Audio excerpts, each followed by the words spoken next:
Get ready, everyone, and you just might survive. Ruben and Jason are here with their X-Men deep dive. Going through all the X-books is their mission, so get ready for the Learned Edition. Things are getting weird in here. Ruben hopes another sword book gets announced this year. It's the Weird Dose of X, the X-Men comic show. It's the Weird Dose of X, guaranteed. It's the Weird Dose of X, guaranteed not to blow, except your mind. It's the Weird Dose of X, the X-Men comic show. It's the Weird Dose of X, guaranteed not to blow, except your mind.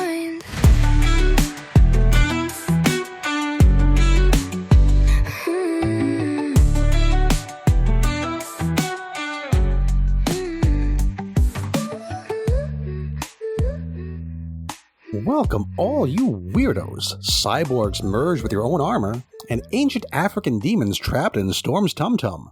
It is time to receive your 175th Weird Dose of X, the mutant member of your Weird Science podcast family. I am your sadly still nine-fingered host, Jason, broadcasting to you as always from the Wrong Turn studio perched high atop stately Weird Science Manor. And joining me from an abandoned Revelation coffee research facility, it's my pal Ruben.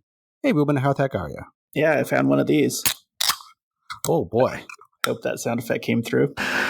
You cracked open some sort of a can there. I don't know if you're getting the can of coffee or a can of something a little harder. Pretty early over there on the Pacific Northwest. Yeah, this is a Mr. Brown Blue Mountain Blend iced coffee. Ah, okay.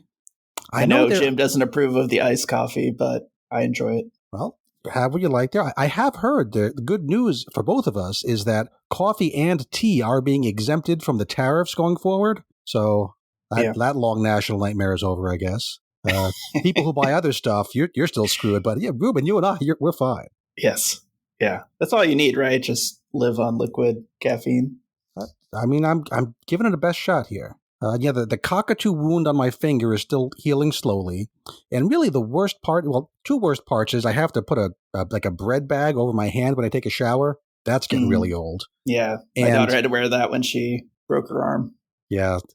Similar. I mean, it's I can use the hand, but that finger I don't want to get wet. Yeah. And I can't type with it, but I keep forgetting that I can't type with it. So it's all wrapped up in gauze and stuff. So every time I try to type the letter I, it says like I89OU. Yes, I imagine that would happen. You press all the buttons at once, right? So I'm trying to retrain my brain to only use the four fingers of my right hand. So I know when I go back to all the fingers, I'll be all confused again. Yep.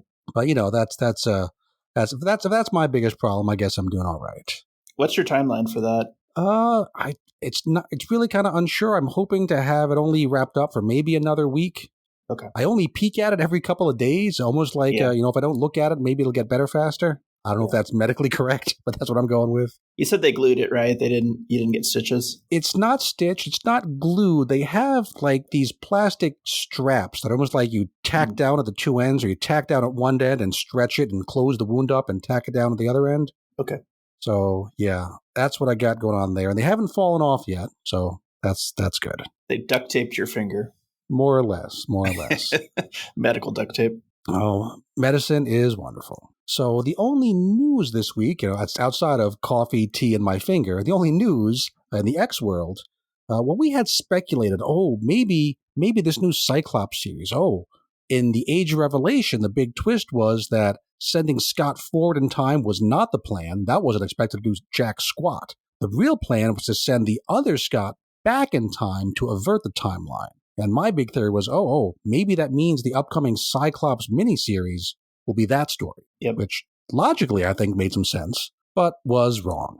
Alex Pactadel, who's the writer on that series, he has on Twitter says that Cyclops is a completely self-contained series that requires no homework and no pre-existing knowledge of the character. So I guess it being deeply tied into the current continuity shenanigans is off the table. Yeah, when I heard that, I'm going to use Jim's basic bitch phrase. I was like, oh God, this is going to be basic bitch Scott Summers, which did not get me very excited. Yeah, it doesn't really say much except that it will be kind of its own standalone thing. not so tied in with Summers nonsense or X-Men Revelation nonsense, it could still really be good. I've liked Alex Pagdell's stuff in the past, and I'm very willing to see what this turns out to be. I'll give it a try, but I'm now less excited than I was. What I'm hoping is that's just sales speak that he gave us, trying to get people, that might give it a try that were, well, I don't want to give it a try because I'm not really dialed into the current. Yeah, put it on your pull list anyway. Absolutely. Yeah, but I hope that it's not completely self-contained in the way that he's describing. It could be like a self-contained story within the current continuity. Then I'd be okay. But if it's really just this sort of like, this could have happened at any time, anywhere. Right. I hope it's not one of those flashback type stories like the Emma Frost thing that we started and dropped. Yeah. So this week's, the books that we have started and have not yet dropped are Iron and Frost, number 2, speaking of Emma, Rogue Storm, number 2, and Sinister, number 2. Unbreakable X-Men was originally supposed to be out this week, but that got bumped to next week, which is going to be really busy, but that's next week's problems. Yep. Also this week, Ruben, I did not get around to reading it, but I hear the next issue of New Avengers came out, and you want to tell us a little bit about that? Because I'm curious. Yeah. I haven't read it. Yeah, I'll give you the quick, just high-level summary. I continue to like that story for what it is. It's still a tongue-in-cheek kind of superhero, misfit team shenanigans story, but in this issue, we kind of focus on the revelation that happened at the end of the last issue, where we solved that Bucky had seen a video of Black Widow seemingly being the person that gave, I always forget that villain's name. Basically being a traitor to the team was the thing. Who's the geneticist, though? I can't remember that guy's name. He's like the... the one who looks like a coyote. Yeah, anyways. That guy. The one from the Clone Saga. The Clone Saga guy, yeah. I guess the information needed to clone the Illuminati. And so a good portion of it is kind of the mind narration of Bucky trying to figure out like what to do with that information. Like, I don't know if I can trust Black Widow. I need to figure out what's going on here. But what I really appreciated was he immediately thinks like that must have been a clone of hers, which is what you would think, right? In the Marvel universe, that if you see some incriminating actions of your, paramour, that clone, Skrull, LMD, something, so many possibilities. Yeah. So I definitely appreciated that he wasn't, immediately convinced that Black Widow was a traitor. So there's a bit of a funny scene where we get like our standard, Bucky, Black Widow like sex scene, which is now like completely a running joke. I was like, this is very risque. But anyways, after that happens, she's like asleep in the bed, and he like snips some of her hair so he could like run like a DNA test, because I think he thinks that maybe he's with a clone and not the actual Black Widow. Sure.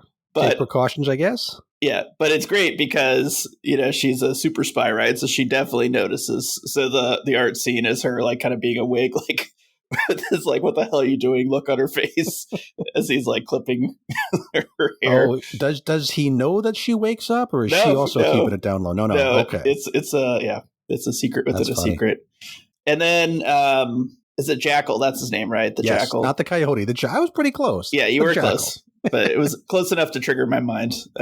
Anyway, so we see the Jackal again. Turns out that the one that was killed was not the actual Jackal. So the one that created the Illuminati, like the Killuminati, was actually a clone of the Illuminasti, as I prefer to call them. Yes. Yeah. So was it Iron King? Is that what he's going by? No, Iron King is an Iron and Frost. Okay, what the heck's the bad Tony Stark? Yeah, the bad Tony Stark, whatever his crazy name is. He goes and finds the actual Jackal, or at least he thinks he finds the actual Jackal, and he's like, "Hey, what's going on here?" And they have a conversation, and basically he convinces the Jackal to create some more Illuminati clones to expand the Killuminati. So now they've got Medusa and a few others, like some. Oh wow, expanding! So more Todd McFarlane action figures to come for sure. Yep, okay. Exactly. Yep, and then the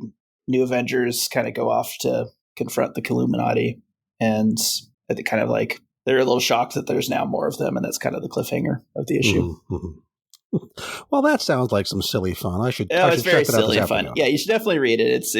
It made me smirk. I was like, this is probably one of my favorite ridiculous books that's going on, because it's intentionally being funny, right? Not.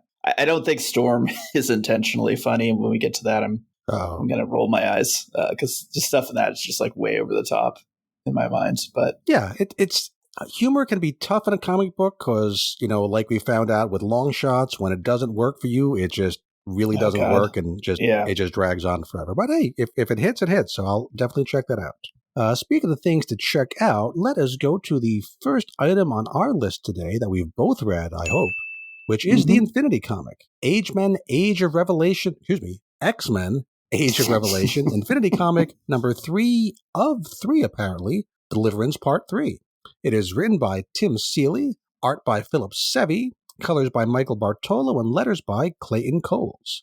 So as a reminder, this story takes place very early in the Age of Revelation. The prior chapter got all our players out on the stage, and I like the way that this chapter recaps all of that quickly in one kind of tall opening panel. We have Anton Crutch, head of a cult that wants to make everybody equal by making everyone physically identical. We have a bunch of identical cult members, all kids, all mutants, whose physical mutations, at least, are being masked by Crutch's facade virus. We've got Cable, who showed up because he's tangled with Crutch in the past and wants to know what the guy is up to. And finally, we have Doug, currently the head of the Alaskan X-Men and just beginning his plan for whatever his plan is for. Mm-hmm. This chapter is narrated by Doug and leans heavily on Cable having become a mentor for the New Mutants, but only kind of shortly after Doug was killed. That was when Doug heroically took a bullet meant for Rain Sinclair, Wolfsbane, and Doug wonders how his life and Cable's life might have been different if the two had met earlier. Not a bad concept. So is that canonically accurate that Cable formed X-Force after Doug had died? At least with the, yeah. So, not Duggan, Doug. I'm confused. Yes. I'm thinking of Jerry Duggan. Doug Revelation Cypher. He dies in New Mutants number 60, taking that bullet meant for Rain Sinclair. Mm-hmm. Cable joins the team about New Mutants 89-90, so not immediately after, but Doug then spent the next 2 decades in real world time dead before he came back in like the late 2000s, 2008 or so. Oh, interesting. So, relatively speaking, he was dead for this whole time Cable was part of the New Mutants. And he really hasn't had that much interaction with Cable, really only on Krakoa, as far as I know. Yeah. So it's an interesting what-if idea for them to think about how they might have influenced each other if they had overlapped more. Yeah, it is really interesting because in my mind, I had always just assumed that they had a relationship from, the New Mutants X-Force era, but no, I didn't quite realize that he was the one that didn't actually participate in all that. Yeah, so it's an interesting it's like a what if within the what if that is the Revelation timeline, which is kind of fun. So the action of this chapter is that Doug and Cable team up to fight the cultists. Was interesting to see Doug looking physically buff and throwing punches here. Not usually what we expect from Doug Ramsey, but he's kind of in the process of becoming Big Goonie Revelation. So I guess this is when he's in like a physical kicking ass mode. And after opening a metaphorical can of whoop-ass on the cultists, Doug opens a literal vial of virus antidote on Anton Crutch. And this part kind of confused me. What exactly is in the vial? I thought it was just going to cure the virus, but it makes all the cultists, including Crutch, just drop dead? Yeah. What happened here? Yeah, it seemed to be more than just an antivirus. It seemed to be like something that killed anyone with the facade virus. Except for, I guess, the one that Cable has in like a psychic bubble. But she dies too. Turns back. Yeah. Yeah, I think that's just like a TK making her lifting up her in the air bubble because when she dies, she's still floating. I thought it was maybe her mutant power keeping her up in the air, but no, it must be Cable. Yeah. Because Doug makes a point of saying, it's his ability to read any language and decipher codes that let him look at the patent for the facade virus. Mm-hmm. And he said it's the cure, but I didn't think that the cultists needed to have the virus going to stay alive. I needed a little bit of explanation for that. That seems weird to me. I think the cure was like in the sense of like you're the virus. Oh, because he's talking like about a 1980s action movie. You're the disease and I'm the cure. Yeah, because he talks about how he doesn't need another cult while he's forming his own cult. Yeah, I get Doug's motivation here. He wants his own cult. He doesn't need any competition. Yep. I needed like one more little bubble of explaining why everybody dropped dead. Maybe that's on me, but I didn't quite get it. Yeah, it did make me think, though. We've been wondering, like, how would Doug have created the X virus? But is this a bit of a explanation, like a soft explanation? Like, he actually could be a geneticist because DNA is just a code or language. Yeah, and he can read languages. Yeah. It wouldn't be the dumbest use ever of Doug's language ability. Yeah. Right? They always making up new ways. Oh, he can read body language so he can fight good was one thing for a while. So yeah, he can read DNA code. Sure, I'd go with that. Whatever happened here, Cable is not a fan of Doug's murder everybody plan. Yeah. But Doug now remembers that he has this voice of God power. Not sure why he didn't use it on the cultists, but he does use it on Cable. All he says to Cable, though, is let go. 2 words. Yeah. And it really makes me wonder how this power works. Is it, almost like my Supreme Court here? Is the text that matters, or is it the intent behind the text that matters? Yeah. Because let go, what Doug intends and what happens to Cable is that Cable has to stop using his own mental powers to hold off the TO virus that he's had since he was a kid. So at the end, I would have preferred it to be a little more explicit than let go. I know they're trying to make it like, this punctuated statement where you're like, oh my God, he said let go. But you're more of a strict constructuralist? Yeah, it could be anything, right? Like we could have seen in the next panel, like Cable just busting out dancing, right? Like who knows what he's holding. Singing a Disney song, Let It Go. Yeah. Yeah, exactly.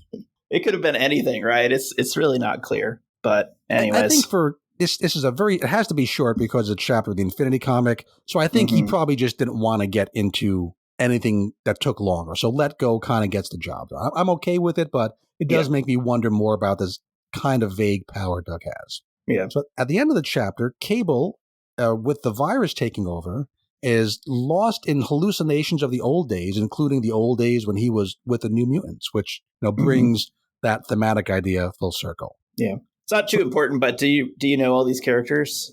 I recognize like Boom Boom, but I was like, who the heck is that person standing stroll down next to Boom Boom? Here. Oh, we got Rain, the Wolfsbane, the problem. Got Boom Boom. It's just that guy in the half of the unbuttoned black shirt that I'm just like, who the heck is that? Oh, I don't recognize him. We got Cannonball on the other side and Sunspot.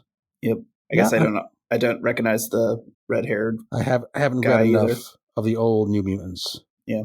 I'm sure it all matches up, but I don't know. 100% know it matches up. I was just like, I don't even know these characters. It just surprised me. It kind of makes me want to read that, but then I see Warlock. Cable calls one of them Tabby. Well, that's Tabitha. That's Boom Boom.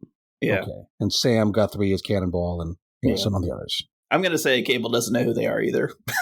He just names the ones that we know. It's very end of Wizard of Oz. And you were there? And you were there? Scarecrow, you were there too.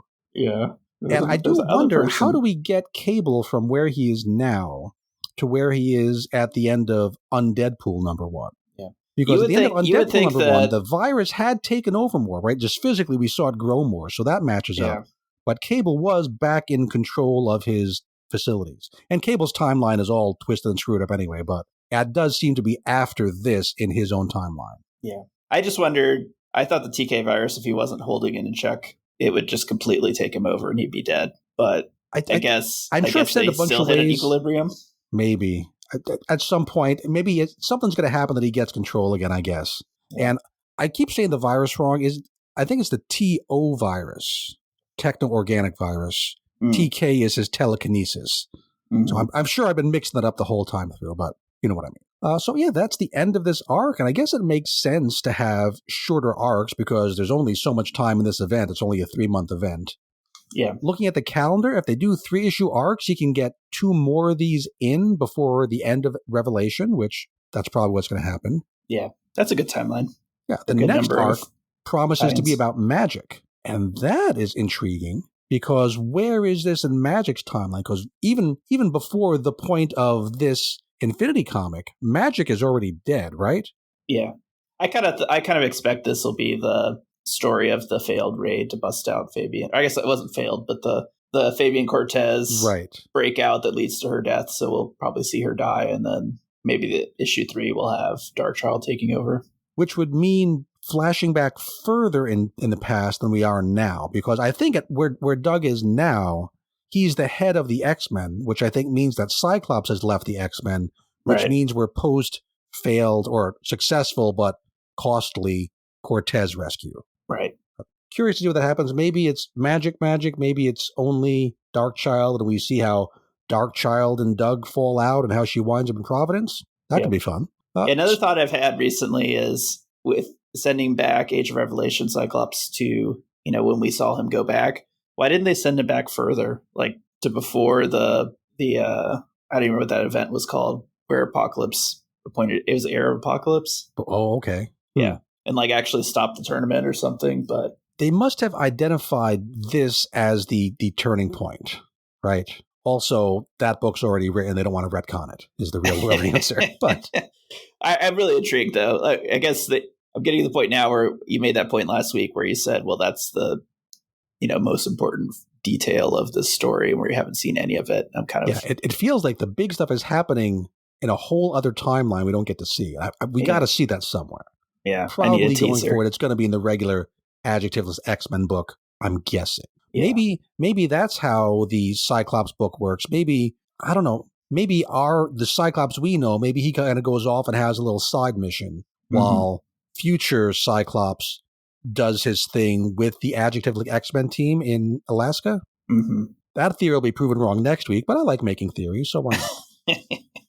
Yeah. Okay, this Infinity comic I think was kind of fun. I don't really understand the virus bit, but the idea of seeing Doug as he's becoming the Apocalypse we know and love-hate, where we get to see Cable kind of interacting here, I think it's pretty cool. And yeah, you should certainly be checking this out if you have the Marvel Unlimited subscription. Oh, and it's a good use of this page space, right? Like it's filling in details that you don't necessarily need filled in for those physical comics to understand what's going on, but it does kind of answer some like minor questions that we have. It does. Oh, and there's a promotion going on. I forget if it goes both directions, but like if you subscribe to one of the DC or Marvel digital options, you get like a free trial of the other. It's connected with the whole crossover they've been doing. So if you subscribe to DC but not to Marvel and you want to check the Marvel one out, might be a good time to do it. Yeah, and they supposedly have crossovers, like exclusive stories in each of the apps, which is interesting. Yes, so there's some of the crossover issues that are physical, and there's a couple that are digital exclusives, probably wind up in a trade eventually, but I should check those out as well. Okay, that is all we need to say about the Infinity comic, so let us move on to Rogue Storm, number 2 of 3, Best Served Cold. Written by Marewa Ayodele, art by Roland Boschi, colors by Neeraj Menon, and letters by Travis Lanham. So the first issue of this series mostly followed Rogue, as she and a strange collection of characters from the random generator on the X-Wiki, they all set out to kill Storm to try to prevent climate change, which I think is important, Ruben. I think that's an important thing to do. Mm-hmm. This issue mostly follows Storm, both 5 years ago during that murder attempt, and also now, 10 years into the Age of Revelation. And as is tradition, we will rearrange this issue into something like chronological order. So, starting 5 years ago, Age of Revelation Year 5, Rogue and crew have defeated the giant mecha kaiju Storm engines and are ready to take out Storm herself. Remember, this is Rogue Red, not Rogue Green. In the first issue, we learned that Rogue had been split in two, or maybe Rogue Red is a copy and Rogue Green was the original. It's confusing. Anyway, Rogue Red and Squab, I cannot talk today. I have insufficient tea. Rogue Red and Squad, not Squab, which is, I think, a young chicken. Yeah, it's like, is that a new character? it's what a Beaks kid. His name is Squab. Yes. So these folks, they blow up the entire Storm Sanctuary, but naturally, this does not harm one hair on the head of Storm herself, because Storm is powerful and perfect and the strongest goddess who ever goddessed. Mm-hmm. And she's protected in a force bubble that comes from goddess knows where. Rogue and those folks try to bust into the bubble. Rogue pulls out those magic metal brass knuckle things that Storm gave to her. And I don't know if Rogue busts into the bubble or Storm busts out from the outside. Maybe Rogue weakens it.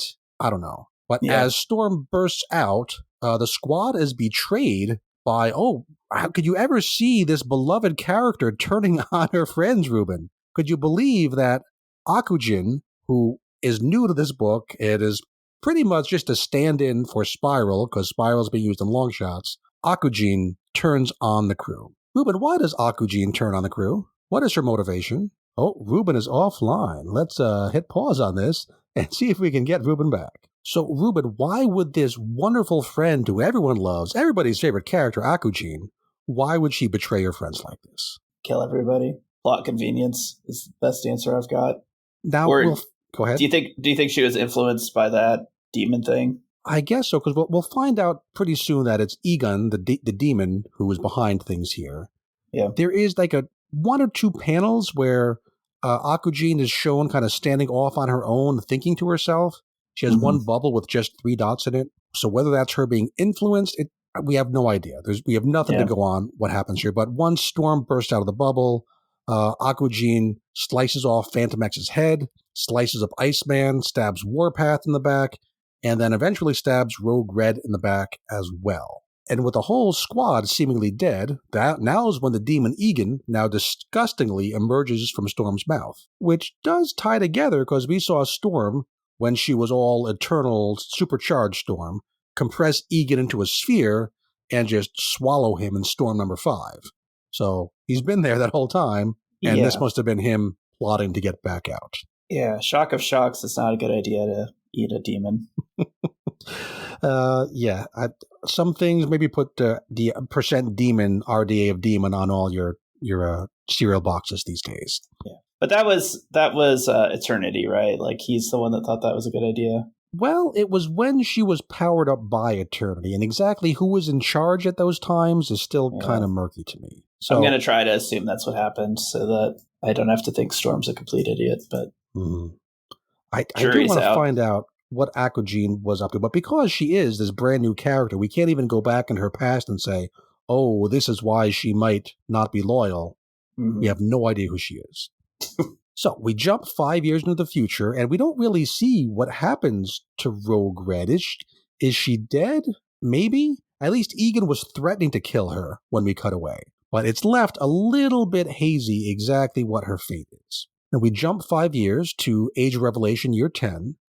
I guess this is after what we saw last issue, after Storm massacred all those fishmen. Still don't know what that was all about. We open in a dream sequence, so you can take or leave whether any of the stuff in the dream is reflecting on reality or not. Yeah. But in the dream, she swallows that set of pointy brass knuckles that she had given to Rogue Red, and that Rogue Red had been used to attack her. And at the end of the dream, Egon shows up and attacks Storm again before warning that someone's coming to get you, and then she wakes up. She's in Nigeria. Dr. Voodoo's ghostly brother Daniel's now her cute little kind of animal sidekick if it was a Disney movie. And Gambit shows up. So I was kind of happy to see him. We have no Unbreakable X-Men this week, but we still get Gambit. Yep. They, of course, do the perfunctory fighting before they start talking.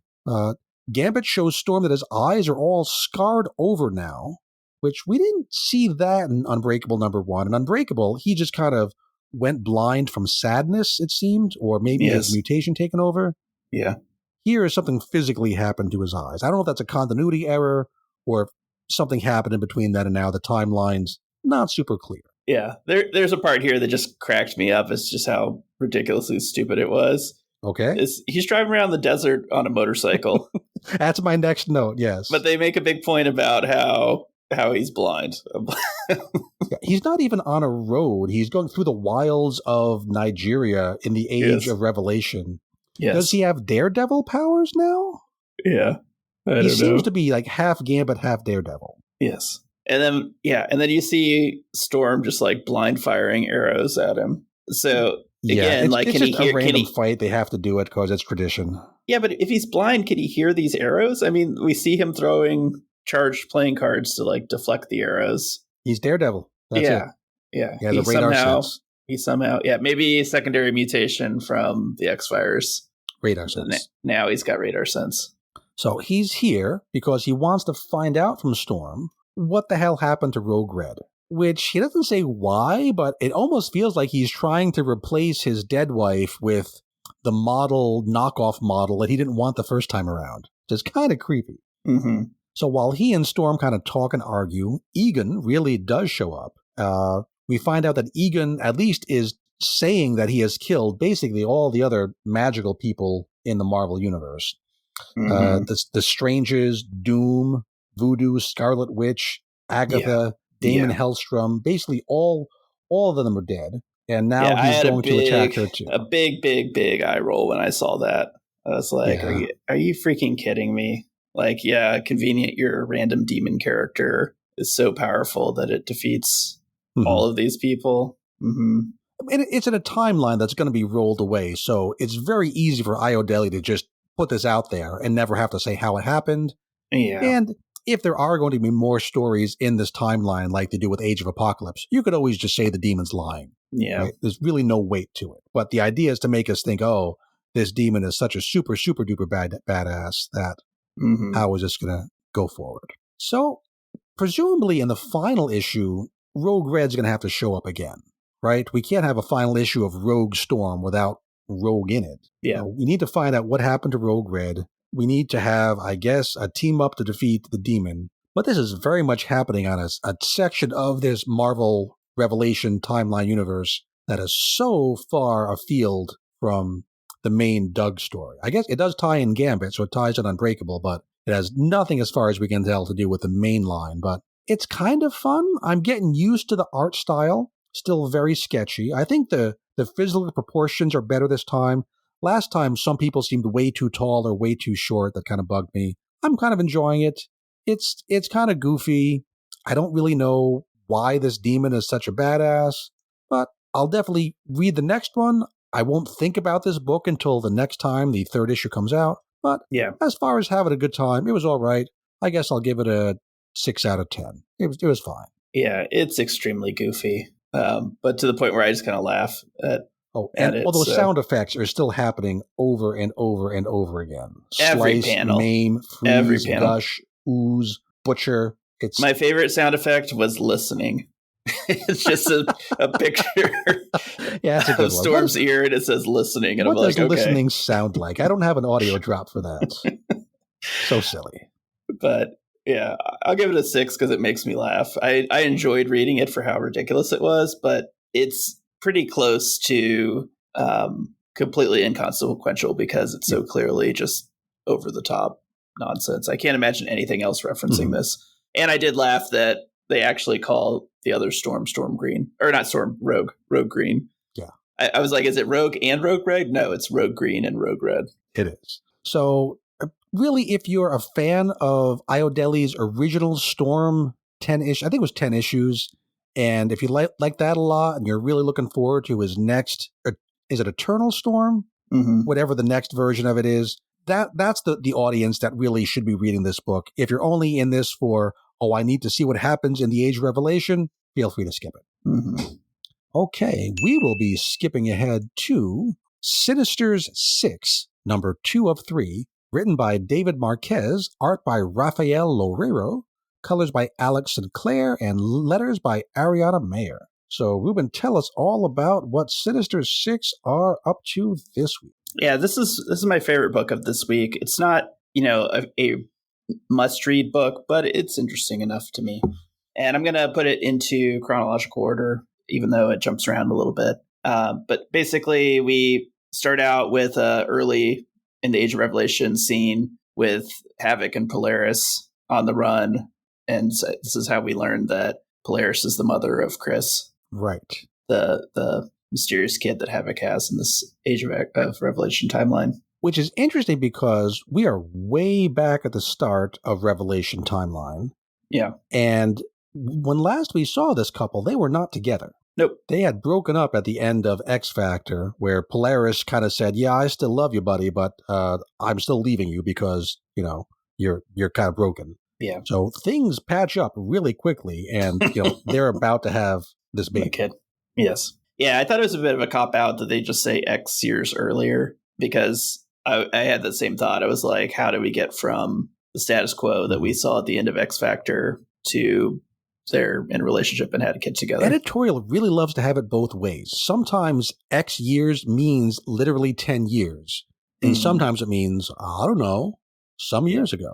Yeah. I also just like looking at the scenery of this and wondering like where the heck they are, because it looks like it's kind of a wilderness, and I was just trying to headcanon like how they got into this situation they were in. Well, they got to be pretty close to Philadelphia, because if it's almost 10 years ago, then the X virus hasn't spread very far yet, and they're in Revelation territory. So they must be in the forests of Pennsylvania or nearby New Jersey. But those plants don't look like Pennsylvania plants to me. Yeah, it looks like the jungle. Yep. Yeah, it was strange. And I was also have wondering, to ask Jim, what part of Philadelphia suburbs look like this? And why are their clothes all shredded? That was the other thing. It's almost a trope with Alex, is he's always like in shredded clothing, but it made me smirk. It's to show that he has this weird crystal stuff going on his chest, which we'll learn is the effect of the X virus on him. Because in this book, and only in this book, a bunch of mutants have the X virus affect them and do wacky stuff to their mutation. So he's turning into crystal. Yeah. I don't think it's only this book. There are a few others where they've had people slightly off, but it's definitely not a very common thing. And in this book, it seems like everybody has been hit by this like X virus doing something else to you. I'm still hanging on to my theory that this is not the X virus affecting mutants. The Sinister. This is Mr. Sinister's shenanigans. Yeah.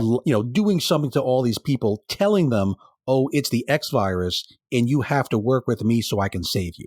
That's what I really hope the final twist is going to be. Yeah, interesting. So yeah, then from that sort of in the past scene, there's a moment where they're kind of in the present, but just maybe a few hours earlier than the like literal present. Right.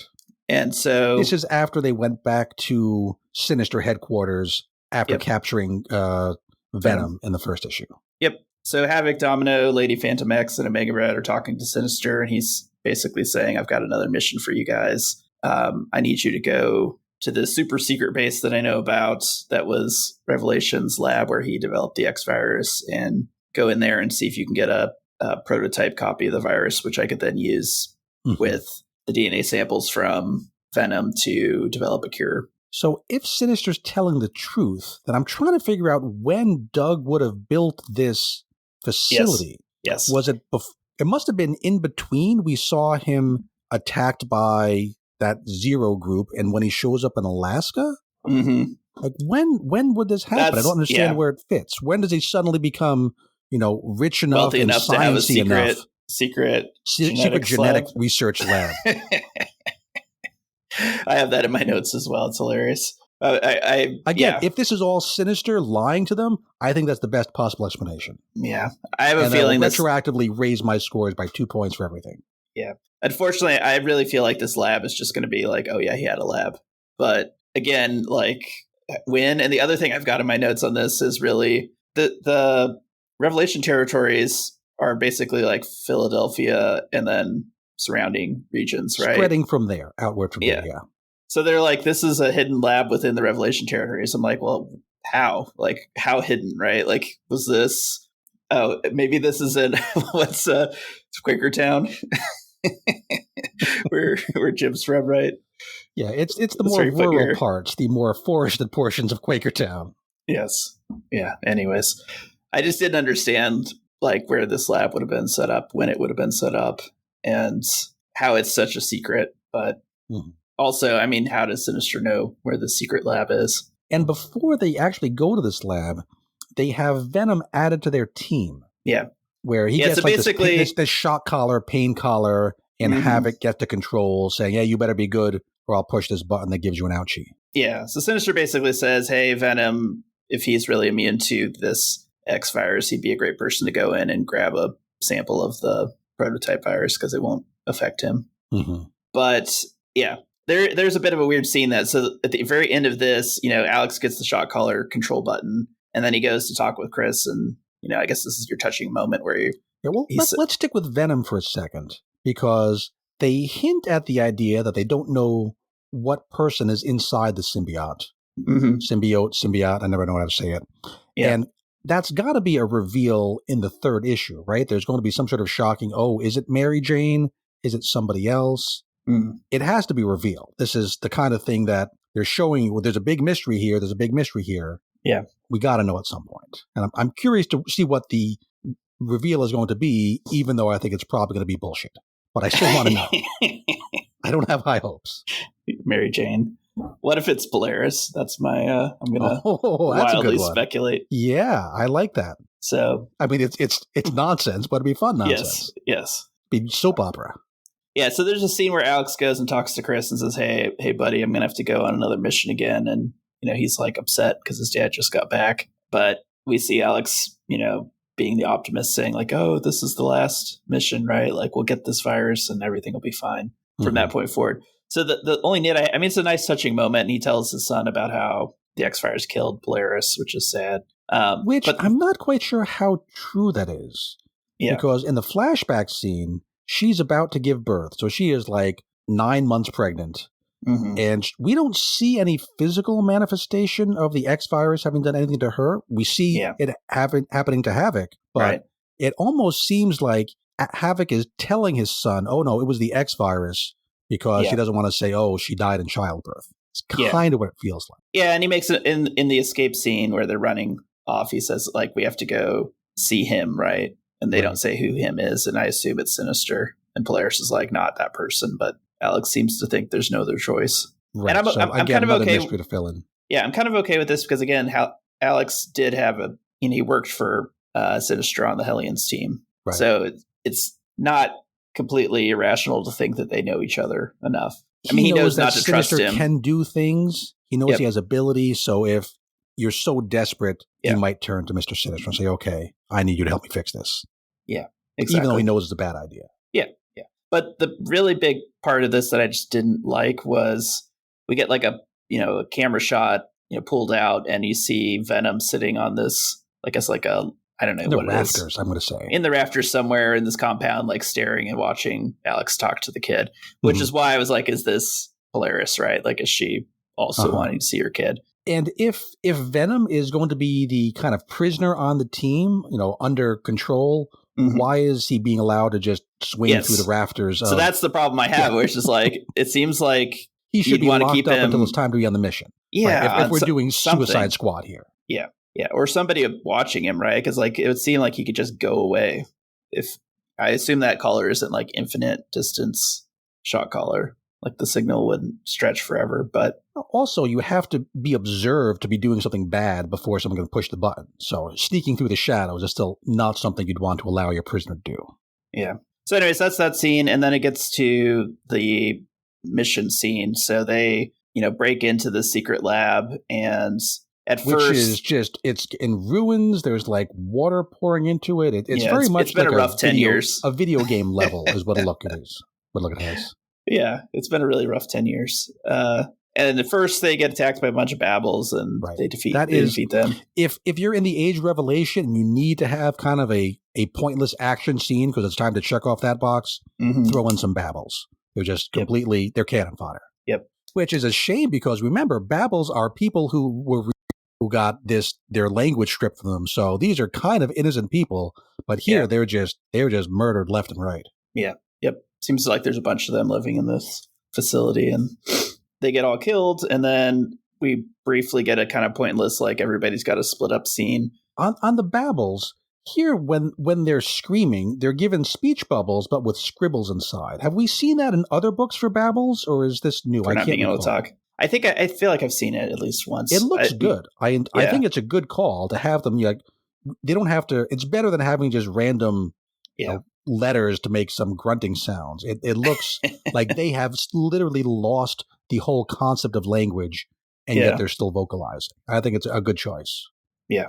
So I guess that's on Ariana Mayer, the letterist. We don't usually talk about lettering, but points to Ariana Mayer, who probably has Jim blocked. I think likely. Anyway, moving forward. Yeah. So everyone pairs off, and they kind of are searching for the secret lab within the secret lab. And in this scene, we kind of get a bit of a explanation for why everybody on this team is willing to work together. So, and I think you'd ask like why Domino and others would work with Sinister. The basic answer of this is that they've all been, secondarily mutated in bad ways. So Domino, she sees death everywhere, and very much like that Psylocke book. Yeah. Yeah. And then, let's see. Lady Phantom X is seeing the other Phantom X clones kind of at the same time, which I actually but thought she's like that's okay not with the that. worst. Yeah, I was like kind of like but she's also kind of a mercenary, so maybe she's just happy seems to be do just it here for just money. for money and for kicks, I think is probably it. Yeah. And then we've seen Omega Red before. He seems to be in pain from his like death factor. Yeah, but something's progressing from there where it's kind of taken over. Little Yeah. vague, little hand wavy, but he doesn't like his current situation. He wants it reversed, so that's why he thinks Sinister maybe can help him. Yeah. So then they ask, Black Cat why she's doing it. She basically says, "No, I'm totally happy to be the cat lady now, but the world sucks, and I just want to get it back to the way it used to be." She loves to be a cat girl. Everybody loves cat girls, especially if you watch anime. Cat girls everywhere. Yeah. But yeah, I guess she wants the world to come back so she has places to do heists again. Yep. Nothing Shiny worth things to heisting steal in the world of Revelation. Yep. So yeah, they eventually find the secret tunnel, or the lab within the entrance lab. to the next level of the video game. Yeah. Yes. And they reconvene and they go through there, and then they access the computer, and then they say something like, "Oh, everything we need to know is on here," and it's a huge tease, like we're going to reveal everything. Let's hang on a second, because they power the computer up by Havoc using his power on it. Yeah. Is that him using a power, or is that a gizmo on his arm? Is this part of a secondary mutation thing? Yeah. Because Havoc can't do that. He's not a techno whatever. Yeah, his power usually just blows stuff up, right? It's like nuclear power. Yeah. So I don't know why that happens. I just kind of, I rolled. I was like, whatever. They turned it on. I'm going to say it's that thing on his arm. I'm just a gizmo. Okay, yeah. So they start reading the secret file, and they're like, everything's here. We have all the information. We have the cure. And then right before we learn anything substantial, the system locks up and the lights go out, and security protocols activated, and then a bunch of choristers show up attacking, led by the Angel of Death, Wolverine. Well, first it's the Seraphim. The Seraphim. Oh, not choristers. Sorry, the Seraphim. Right. That's what I meant to say. Yeah, wrong word. It's Logan, Strobe, Chrome, and Dragoness. So they're just the really strong fighter types. So they come up, and we got a big fight scene. It looks like Logan kills Omega Red. Yes, he stabs him pretty good through the head and the chest. He looks quite dead. Yep. And then is it Chrome versus? I can never get those two straight, but one of them basically like locks down the rest of the team, and then from the shadows reveals like Revelation, a bunch of choristers, and that's the cliffhanger. Yeah, and that it does tie things together, that they are really happening together, because Elbecca, who's that brand new chorister we met in, wasn't World of Revelation, Age of Revelation, whatever the Revelation focused book is called. I actually think it was World of Revelation. I thought World of was the anthology book. Oh, okay. And anyway, the book that was all about one of the tie-ins, Philadelphia. Yeah. Yep. So she's there, and Cortez is there, and Core of the Burning Heart, and that other chorister whose name I never remember. So I'm curious, because this is in year 10 of Age of Revelation. So a lot of these books are happening around the same time, but I'm really curious exactly when relative to other they happen, because Doug's in like 6 books right now, and Logan's in like 8 books right now. He's popping up everywhere. But this was a pretty fun issue. It's very silly, very random characters doing kind of random things, but the emotional stuff with Havoc and his kid is still good. I'm really rooting for my Sinister theory. And it looks good, and the fights are fun. I like what they're doing with the babbles, having that weird voice bubble with the scribbles in it. I'm going to give this, 7.3 out of 10. Still not a fantastic book, but the most fun I had this week. Yeah, 100% my favorite of the week. And I was just at a 7, but I do think some of the art choices were solid, so I'll go up a little bit, 7.3. And in terms of, random kids added to the story that we'll probably never see again, I actually think I like Chris better than whoever Laura's kid is. I can't remember his name. Yeah, it is a very, 8th season of a long-running sitcom kind of a trope where you throw in a new kid to try to shake things up. Yeah. And out of all of them, this one's fine. Chris is all right. He's more of a plot device than a character, but he's a cute little plot device. Yep. Okay, let's move on to the final book of our program, which is Iron and Frost #2. And there's a kid in this one as well. It is written by Cavan Scott, art by Rory Coleman, colors by Yen Nitro, letters by Joe Sabino. Okay, so to catch up, about 4 years into the Age of Revelation, there was a fight between Dougie's Seraphim and the remnants of the Avengers. In the course of this fight, Avengers Mansion falls into the earth, in a big old cave, very, very bat-cavey. Emma Frost gets stabbed through the chest by Marrow, only survives because she has a heads-up moment and transforms into her diamond form. So she's impervious as a diamond, but she can't change back, otherwise that whole not having a heart thing will catch up with her. Emma eventually managed to crawl out of that hole that the mansion fell into, went off and did God knows what, but years later has returned because she's heard rumors that there's a wizard at the mansion who might be able to give her not only a heart, but also maybe a brain and some courage. Okay, the Wizard of Oz metaphor, not very subtle here. They even make it explicit. At the end of the last issue, the guy running the show at the Sunken Mansion turned out to be, to nobody's surprise, Tony Stark. But now he's calling himself the Iron King. Since last time I've done some poking around, and this, Ruben, is not the first time that Emma has been stuck in diamond form for an extended period. There was one time when she was in diamond form and she lost an arm, so she couldn't transform back until they put the arm back, otherwise no arm. Yeah. Another time, there was a sliver of the Sentry's evil alter ego, the Void, trapped in her head, and so she stayed in diamond form so that the Void couldn't access her telepathy. Yeah. But this time, at least in her timeline terms, she's been in diamond form for 6 years. And I think in diamond form, I know she can't use telepathy, but also she doesn't sleep. And I think like even emotions and things are kind of not really around anymore.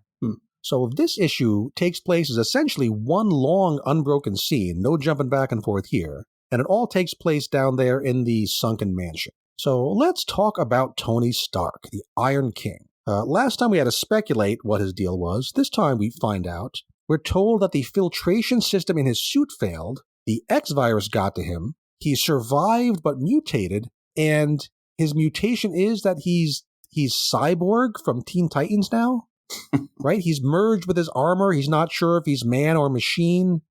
And it seems like this mechanical Iron King identity is a whole separate personality, almost like a Green Goblin situation. There's a couple times this issue, Tony snaps out of it, acts like himself again, but he's like, oh, Emma, you're here. He doesn't remember the stuff that happened as the Iron King. So doesn't really feel like a mutant situation, but that's how the X-Virus works in this book. Yeah. So what did you think of this revelation, to use a word I shouldn't use, of what the Iron King really is? It made the character less interesting to me, but it's fine. I mean, we've seen the people taken over by their technology thing before. I kind of didn't understand why it was so mission oriented, I guess. I feel like the AI we've seen in Tony's suit before it was merged with him was more friendly in the past. It's changed over time. There was one whole thing, several versions of Iron Man ago, where the main theme was, oh, the AIs shouldn't be our slaves. They're sentient. We should set them free. And if we're going to have AIs who work for us, they can't be actually intelligent. Yeah. So maybe that's why this is the non-purely sentient version of the AI. Mm-hmm. It's just not a very interesting... If you're going to have Tony Stark as a mutant, this seems to be kind of the most boring choice. You could lean into him being Iron Man, right? Make him a robot. It's just not very, very creative. So the Iron King here has two others in his crew. One of them is James Rhodey Rhodes, War Machine. Still a baseline human at the start of this issue, at least. I guess his filtration system hasn't failed yet. But when do you think Tony turned into the Iron King? Was it right after that fight with the Avengers we saw? Or was there a whole other adventure where that happened? I'd like to see when that happened. I wonder if we get a flashback to that scene, because it seems important. Yeah. They talk about his filtration system failing, and the way that's described, it almost makes it seem like it was just like, oh, oops. Didn't change the Brita filter or whatever. I guess, again, not a very interesting... If Tony Stark's going to become a mutant, that should be a hell of a scene. That should be a really big deal. And it's just going to, I just assumed it was more like, hey, the suit was damaged and something happened. But right, I want to see that, though. Yeah. It's a comic book. I want to see these things. Mm-hmm. So Rhodey's on the team, and the other member crew is Landslide, Eris Vale, who was that little kid from the prior issue. Her mom died of the virus during the fight between the Avengers and the Cherubim, or Seraphs. Seraphim? I don't know, whatever the angel, Seraphim. She calls Rhodey dad, so I guess he's effectively adopted her in these 10 years. And together, I guess, they work for the Iron Kings, or at least they're on his team. He runs things. They've set up another crazy lab set up here in the sunken mansion where they're trying to find a cure for the virus. Now, Tony's big on techno labs, right, building mechanical things. Doesn't really seem in his wheelhouse to be doing biology virus research. We see mutants kind of in the background locked up in cells there. Can't tell if they're just there as treatment because otherwise they'll die, or if they're prisoners. Kind of vague and creepy. Feels like something Beast would do, and not in a good way. Yeah. So the action of the plot is that Phaser, one of Doug's guys from that first fight, he's coincidentally back just right now, right after Emma arrived. Phaser fights Rhodey, damages War Machine's armor. I guess his filtration system is damaged now. Rhodey gets exposed to the virus. And once again, how the virus works in this book, I'm having trouble following. Because Rhodey, most people who get the virus just drop dead on the spot. Yes. Or we see them and, now they've got big pointy green ears and they're mutants. Mm-hmm. And here, he's kind of overheating. He's got glowing, crackling red energy around him. Is that just his mutant power manifesting? He's like an energy guy?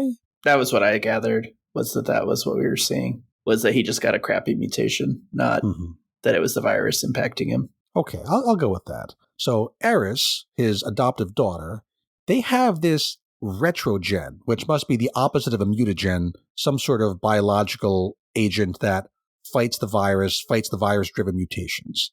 It kind of works for a while, and then it doesn't. So then Emma, who's all diamond, she can get close enough to jab him with a second dose. That works for a while, and then it doesn't. And at the end, it looks like Rhodey's giving off so much energy he's going to destroy the whole lab, except does Iron King kill him at the end? Is that what happens? It sure looks like they murdered him to death. Yeah, I mean, we get it to be continued, but he's using his repulsor. I don't think that's a repulsor beam. What is that thing in his chest called? I forget. Whatever the big like main his chest ultimate beam is. Yeah, it's his ultimate beam. Range. Yeah, and it looks like he's getting disintegrated. So I'm assuming he's dead. So I guess Tony's going to snap out of it next issue and realize that he killed his buddy? Yeah. Oh, and by the way, while Emma and Eris were dealing with Rhodey, Iron King went off and killed Phaser. So that's one more of Doug's guys dead and gone. Yep. So the concept here, the idea of bringing Tony and Emma back together for book, was really excited about that. But Tony is barely actually in the book, right? He snaps out of this Iron King persona for like a panel here, a panel there. Yeah. I want to see Tony together with Emma. I hope we get more of that in the final issue, because this is not what I'm hoping for. I don't want to read another Cyborg book. I haven't read Cyborg books for years now because they're always the same thing. And this is just Tony Stark's Cyborg. Yeah. Well, we know he's more machine than man, right? So that it seems to be leading that way. The question is at gone. Least 70-30, right? Yeah. Yeah. The art's good. I'm enjoying the art. Rory Coleman's done a fine job here. The characters look like themselves. The action takes place in what you can tell are clear, defined spaces. It's not just floating in blank backgrounds like we get in some other books. So nice job on that. Everything's dynamic and exciting. I feel like the next issue, either Emma or Tony is going to make some sort of noble sacrifice, dying to save the other. That feels inevitable given what this story is. Yeah. Yeah, so I'm not really enjoying this. I guess I'm going to give it a 5.8 out of 10. Not awful, but very, very skippable. How about you? Yeah, I just give it a 6. I liked it maybe a little bit more than that, but... Yeah, I wanted to put it just a little below Rogue Storm, so I dropped it down a touch. Yeah. In my mind, I guess this was less fun, so maybe that's a smarter score. But anyway, it's not anything I feel like if you're telling somebody this is essential to like the Age of Revelation storyline and like only read these books, I would ever suggest this will one. Not be on the list. Yeah. Definitely not. And even if you were somebody who loved the Tony-Emma relationship, this isn't the book for you either. So I don't really know who it's necessarily for. Okay, that was the final book from today's show. And Ruben, you were absolutely correct. Before we started recording, you said, this will be about an hour. And yet we're at about an hour. Next week, we have Unbreakable to catch up on. So we've got that added on. And that's added on to what in the issue ones were our favorite books. This was our favorite week the first time around. So let's hope these books maintain the amount of fun we had. The other books are X-Men Book of Revelation #2. That's the one with Elbecca, the chorister there, and the Ghost of Philadelphia. We have Omega Kids #2, where I really hope to find out what is reality and what is just a simulation. We have Radioactive Spider-Man #2 with mutated Aunt and what's her name? What is Spider-Man's aunt's name? Gosh, I'm undercaffeinated. Aunt May? Aunt May, my goodness. Throw me off this podcast. How dare I? How dare you? This is an X-Men podcast, not a Spider-Man podcast, so it's okay. Yeah, save that for the X-Men podcast. Save that for the X-Men podcast. And finally, of the main books, of the main Revelation books, is The Last Wolverine #2, where we get to hang out with Kid Wendigo some more. And he is the best. So very much looking forward to that. Yeah. On top of that, I want to have another nit. Okay, go ahead. I just had a thought. All the scenes of Philadelphia this week seem to show that it was perfectly intact. So I don't know what happened after the Kree attack, but apparently they rebuilt. They quickly. rebuilt. Well, we saw that vegetation's covering everything because it's kind of like Neo-Krakoa. Yeah. So outside of Revelation books, we also have X-Men of Apocalypse #1, which is that Jeff Loeb book that I know I've been looking forward to that for a while. Yeah. Okay, that can be a Ruben thing. You can tell us what's going on there because you're the Age of Apocalypse expert here. Yep. Not the Dark Phoenix expert, but you are the Age of Apocalypse expert. And I'm going to get around to reading that soon because I'm never going to read it just out of spite. Take that. And finally, it's also Nova Centurion #1, which is spinning out of that the Imperial book, the Hickman book that started so wonderfully and ended so not so wonderfully.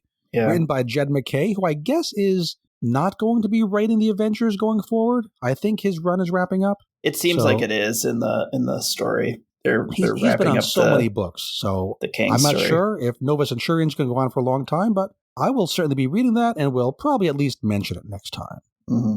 Okay, that's a lot for next week, and I have a whole bunch. I have grades to do for my trigonometry class by next Saturday, so I got a busy week. I got to grade an exam. I got to write up a little grade report for each kid, so I'm going to have to put off these comic books for a little bit. But probably when I should be doing my grades, Ruben, what I'm going to be doing, I'm going to go read that new Avengers book that you recommend, so I hope it's good. And while I'm doing that, what can all our wonderful listeners do as well? Read more X-Men comics. You are all weirdos. Weird science is the revolution. Weird science is the revolution.